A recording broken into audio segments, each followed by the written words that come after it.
وہ اپنے پیاروں کے پوسٹ مارٹم کے لیے کئی گھنٹوں تک وہاں پہ انتظار کرتا رہا تاکہ ان کے پیاروں کا پوسٹ مارٹم ہو سکے اور وہ ان کی تدفین کا بندوبست کر سکے۔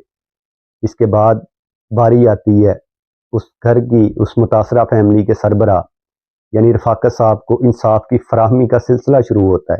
وہ انسان کے جس کا جوان بیٹا، جس کی بہو، اس کا داماد، اس کی نواسی، اس کا پوتا، ان سب کی آنکھیں اس ایک شخص کی آنکھوں کے سامنے ہمیشہ کے لیے بند ہو گئیں، جس کے گھر 6 جنازے اٹھے ہیں، جس کے کندھوں پہ اتنا زیادہ بوجھ ہے، 6 جنازوں کا بوجھ اٹھا کے وہ انسان اپنے پاؤں پہ پتہ نہیں کیسے کھڑا ہے۔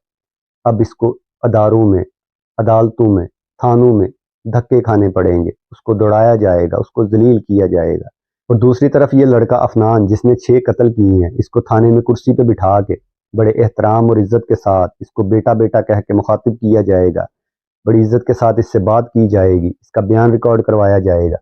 اور وہ انسان جس کے گھر 6 جنازے اٹھے ہیں، اس کے ساتھ تفتیشی افسر بدتمیزی کرے گا، جو کام فون پہ ہو سکتا ہے اس کے لیے بھی اس کو تھانے آنے کا بولا جاتا ہے۔ اس کو کہا جاتا ہے کہ میں تمہارے باپ کا ملازم نہیں ہوں، تو سر آپ ان کے بھی ملازم ہیں، ان کے باپ کے بھی ملازم ہیں، آپ میرے بھی ملازم ہیں اور میرے باپ کے بھی ملازم ہیں، ہم لوگ آپ کو ٹیکس دیتے ہیں، ہماری ملازمت کے لیے ہی آپ کو نوکریوں پہ رکھا گیا ہے، تو آپ ہم سب کے ملازم ہیں۔ خیر اس تفتیشی افسر کو اور ایک اور پولیس والا ہے جو مدعی کی ہمدردی کرنے کی بجائے ملزم کے اعلی کار بنے ہوئے تھے، ان 2 لوگوں کو فی الحال کے لیے معطل کر دیا گیا ہے، نہ جانے کب تک یہ لوگ معطل رہیں گے۔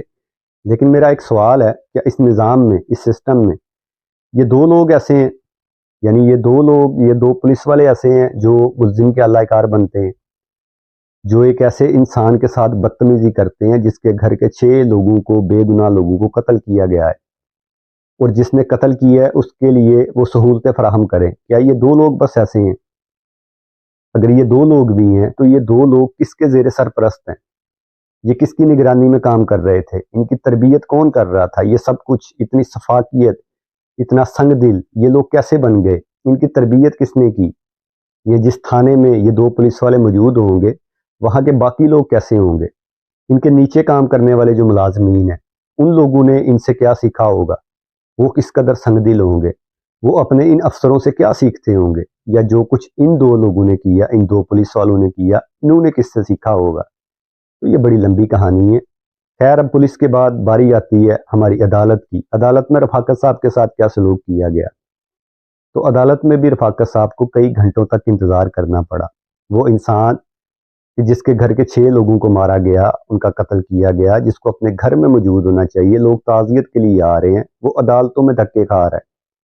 وہ عدالت میں ایک ایسے انسان کا انتظار کر رہا ہے 4 گھنٹوں تک جس نے اس کے خاندان کے 6 لوگوں کو مارا ہے۔ 4 گھنٹے کی تاخیر کے بعد ملزم عفنان کو عدالت میں پیش کیا جاتا ہے۔ کمرہ عدالت میں جج صاحب تفتیشی سے پوچھتے ہیں کہ یہ لڑکا کون ہے؟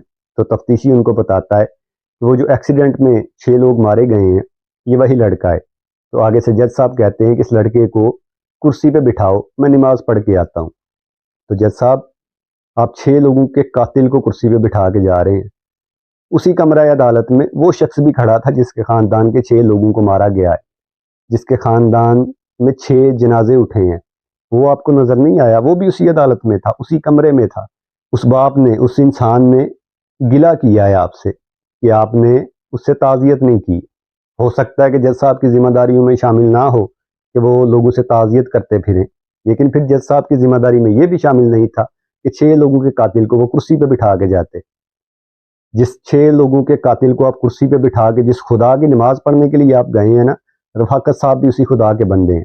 اسی خدا نے کہا ہے کہ میں حقوق اللہ تو معاف کر سکتا ہوں لیکن حقوق العباد معاف نہیں کروں گا۔ تو آپ کو اس بات کو مد نظر رکھنا چاہیے تھا، انسانیت کے ناطے اس شخص سے تعزیت کرنی چاہیے تھی۔ اگر نہیں کر سکتے تھے تو اس کے خاندان کے 6 لوگوں کا قتل کرنے والے کو اس کے سامنے کرسی پہ بٹھا کے اس کا مزید دل نہیں دکھانا چاہیے تھا۔ عدالت میں رفاقت صاحب پہ جملے کسے گئے، ان کو یہ احساس دلایا گیا کہ تم نے غلط نظام میں غلط لوگوں سے پنگا لے لیا ہے۔ بے شک تمہارے 6 لوگ مارے گئے ہیں، تمہارے 6 لوگوں کا قتل کیا گیا ہے، لیکن تم ہماری برابری نہیں کر سکتے، تمہیں یہاں پہ انصاف نہیں مل سکتا۔ باقاعدہ ان پہ جملے کسے گئے۔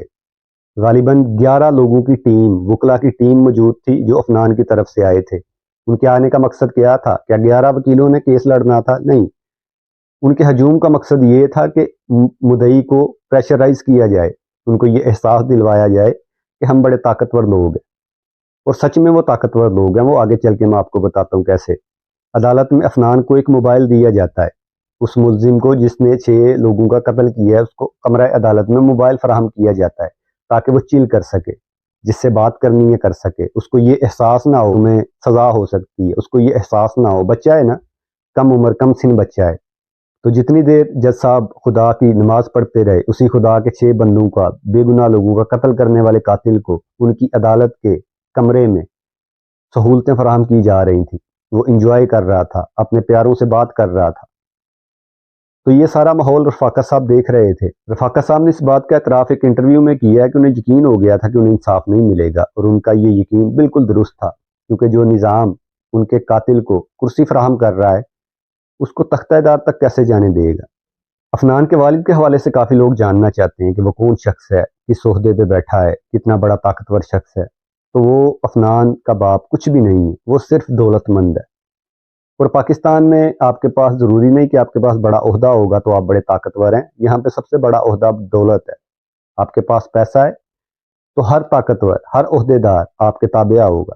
یہ ایک المیہ ہے ہمارے معاشرے کا، تلخ ہے، افسوسناک ہے، لیکن حقیقت ہے کہ آپ کے پاس دولت ہے تو آپ کو کرسی بھی فراہم کی جائے گی، آپ سے تمیز سے بات کی جائے گی، بھلے آپ نے 6 لوگوں کا قتل کیا ہو۔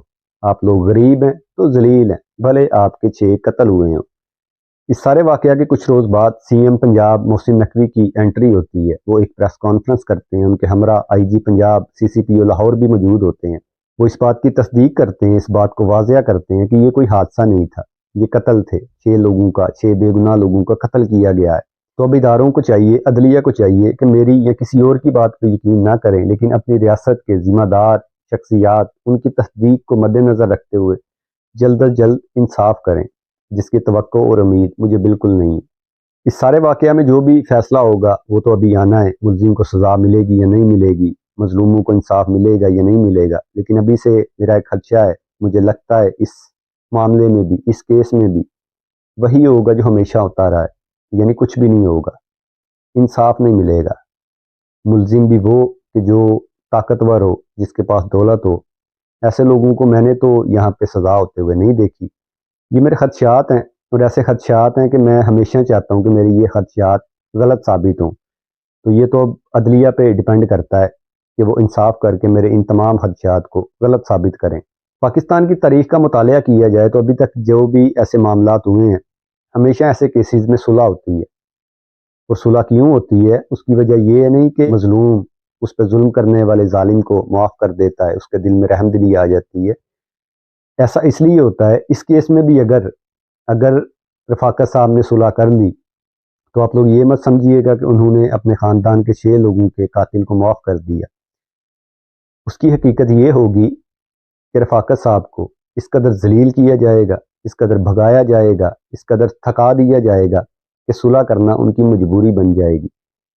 اور ایسے کیسز میں جب بھی کوئی صلح کرتا ہے نا، آپ پوری تاریخ کا مطالعہ کر لیں، جتنے بھی لوگ صلح کرنے والے ہوں گے نا، جن لوگوں کے ساتھ ظلم ہوا ہو، اپنے ظالم کو وہ معاف کر دیں، اس بعد میں اس کو نام دیا جائے صلح کر لی، تو وہ صلح کرنے والے تمام لوگ کمزور ہوں گے، عام پاکستانی ہوں گے، بالکل رفاقت صاحب کی طرح۔ اس کیس میں بھی اگر ایسا ہوا تو یہی وجہ ہوگی کہ وہ انسان کو نظر آ جاتا ہے کہ وہ اس سسٹم میں اس کو انصاف نہیں مل سکتا، یہ نظام اسے انصاف نہیں دے سکتا، آخری حل اس کے پاس صلح ہی بچتی ہے، تو وہ مجبوری کی حالت میں صلح کرتا ہے۔ رفاقت صاحب کا اصل میں قصور پتہ کیا ہے؟ وہ پاکستانی ہے، وہ عام پاکستانی، قومی لباس پہننے والا، یعنی سستا لباس پہننے والا ایک عام انسان ہے، اس لیے ان کے ساتھ یہ سارا کچھ ہو رہا ہے۔ اگر محسن نقوی صاحب اور باقی لوگ چاہتے ہیں کہ اس معاملے میں انصاف کیا جائے تو آپ کو افنان سے بالکل ویسے تفتیش کرنی چاہیے جیسے آپ غریب عام مظلوم پاکستانی، بے بس پاکستانی کے ساتھ تفتیش کرتے ہیں نا، بالکل ویسے آپ تفتیش افنان کے ساتھ بھی کریں، اس کے دوستوں کو شامل تفتیش کریں، بلکہ کسی کو بھی شامل تفتیش کرنے کی ضرورت نہیں ہے۔ مجھے اپنے اداروں کی پولیس پہ پورا بھروسہ ہے، یہ بڑی اچھی تفتیش کرتے ہیں اگر کرنا چاہیں تو۔ اگر افنان کے ساتھ بھی صرف افنان سے یہ صحیح تفتیش کر لیں تو افنان ہی سب کچھ واضح کر دے گا۔ لیکن یہ بھی معاملہ بڑا لمبا چلے گا، بڑے سارے لوگ اس پہ ویڈیوز بنائیں گے، بڑے سارے لوگوں کا نظام چلتا رہے گا اس معاملے کے حوالے سے، لیکن ہوگا کچھ بھی نہیں۔ کچھ روز گزرنے کے بعد اس واقعہ کے بارے میں بات ہی کوئی نہیں کرے گا، کوئی بولے گا نہیں۔ ہمیشہ کی طرح آپ پہلے جتنے بھی واقعات ہوئے ہیں ان کو ذرا دیکھ لیں، کتنا شور مچایا گیا ان واقعات پہ۔ بڑے ایسے واقعات ہیں جو ہوتے ہیں ان پہ بڑا شور مچایا جاتا ہے، ایسا لگتا ہے کہ یہ لوگ اب ظالم کو تختہ دار پر لٹکا کے ہی واپس آئیں گے، لیکن کچھ بھی نہیں ہوتا۔ چند روز گزرتے ہیں، پھر ایک نیا واقعہ ہوتا ہے، پچھلے واقعے کو بھول جاتے ہیں، اس کے پیچھے لگ جاتے ہیں۔ اس کے ساتھ بھی یہی کچھ ہوگا، کچھ بھی نہیں ہوگا۔ لیکن ہمیشہ کی طرح اس بار بھی اگر عفنان کو سزا نہ دی گئی تو پھر یہ ظلم کی داستانیں رکیں گی نہیں، یہ بڑھتی جائیں گی، جیسا کہ تاریخ میں چلتا آ رہا ہے۔ کیسے رکیں گی؟ یعنی عفنان نے 6 لوگوں کا قتل کیا ہے، اس نے 6 لوگوں کو مارا ہے، اگر اس کو صلح کے نام پہ یہ جس بھی طریقے سے معاف کر دیا جائے یا اس کو بری کر دیا جائے تو آگے چل کے وہ انسان جس نے 6 لوگوں کا قتل کیا ہو، اس کو کچھ بھی نہ ہو، اس کو سزا نہ ملے، تو پھر ایک دو قتل کرنے وقت تو وہ سوچے گا بھی نہیں، کیونکہ جس کو 6 قتل کرنے کے باوجود کچھ نہیں ہو سکتا، ایک دو قتل تو کوئی کام ہی نہیں۔ باقی جتنے بھی لوگ ہیں نا جو ایسے واقعات سے کچھ سیکھنا چاہتے ہیں، جن کو سبق حاصل ہو سکتا ہے اگر انصاف ہو، تو اگر عفنان کو سزا نہ ہوئی، وہ بری ہو گیا باقی لوگوں کی طرح، جیسے کہ اس معاشرے میں بے شمار ایسے قاتل ہیں، بے شمار ایسے ملزم ہیں جو جیلوں میں ہونے چاہیے، جن کو سزا ملنی چاہیے تھی، لیکن وہ دندناتے پھر رہے ہیں۔ عفنان بھی اگر اسی فہرست میں شامل ہو گیا نا تو پھر باقی لوگ بھی جن لوگوں نے سبق حاصل کرنا تھا نا، وہ بھی کسی کو کچلنے سے پہلے یہ نہیں سوچیں گے کہ اس ملک میں عدالتیں ہیں، کوئی نہیں سوچیں گے اس ملک میں پولیس ہے، اس ملک کا ایک نظام ہے، یہاں پہ ایک ریاست ہے، کسی کو کچلنے کی سزا مل سکتی ہے، اس کو گرفتار کیا جا سکتا ہے، اس کو تختہ دار پر لٹکایا جا سکتا ہے، وہ نہیں سوچے گا۔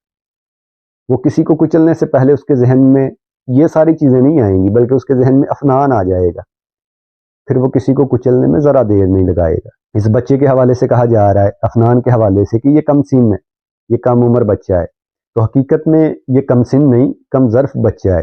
اس کم ظرف بچے نے 6 زندگیوں کو کچلا ہے۔ ظالم کے ساتھ رحم، مظلوم کے ساتھ مزید ظلم ہے۔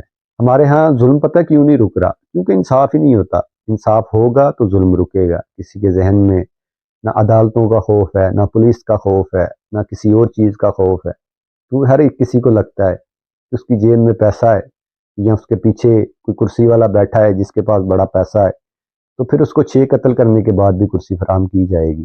اس حادثہ میں جتنے بھی لوگ مارے گئے ان تمام لوگوں کی اللہ مغفرت فرمائے، ان کے لواحقین کو صبر جمیل عطا فرمائے۔ اللہ کرے کہ ان کو انصاف مل سکے اس دنیا میں، لیکن یہاں نہ ملا تو آخرت میں تو ضرور ملے گا۔ اللہ میرے ملک کو ہمیشہ اپنے حفظ و امان میں رکھے، اللہ تمام ظالمین کو نیست و نابود کر دے۔ ملتے ہیں نیکسٹ ویڈیو میں، اللہ نگہبان۔